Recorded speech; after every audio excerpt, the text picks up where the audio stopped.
quickly picked up that shot which they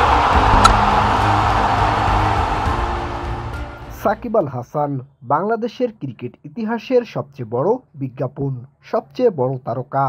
দীর্ঘ দেড় যুগের বেশি সময় ধরে তিনি ব্যাটে বলে আলো ছড়িয়েছেন, দেশকে এনে দিয়েছেন গর্বিত হওয়ার মতো অনেক মুহূর্ত।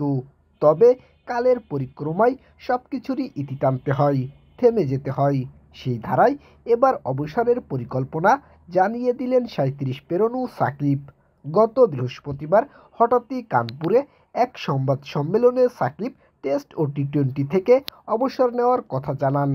২০০৭ সালে টেস্টে অভিষেকের পর এ পর্যন্ত ৬৯ ম্যাচ খেলে ৪,৫৪৩ রানের পাশাপাশি ২৪২টি উইকেট নিয়েছেন বিশ্ব ক্রিকেটের অন্যতম সেরা এই অলরাউন্ডার। অন্যদিকে ২০০৬ সালে টি-20 খেলা শুরু করার পর এ পর্যন্ত ১২৯ ম্যাচ খেলে ২,৫৫১ রানের সাথে ১৪৯টি উইকেট নিয়েছেন। সাকিব একই সাথে ৩ ফরম্যাটে নাম্বার 1 অলরাউন্ডার ছিলেন, যা ক্রিকেটের ইতিহাসেই আর কেউ করে দেখাতে পারেনি। ২০১৯ সালের ওডিআই বিশ্বকাপে তার অতিমানবীয় পারফরম্যান্স তাকে বিশ্ব ক্রিকেটে অমরত্ব দিয়েছে। তবে ক্রিকেটার সাকিবকে নিয়ে ইতিবাচক আলোচনা বেশি হলেও ব্যক্তি সাকিবকে নিয়ে নেতিবাচক আলোচনাও কিন্তু কম ছিল না।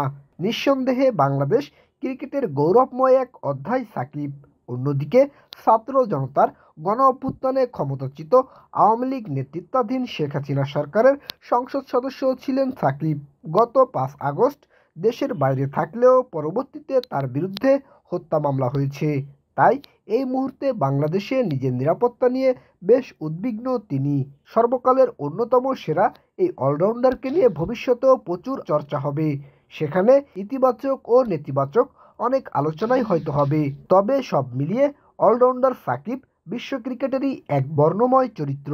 SM. Rohan, voice of tiger.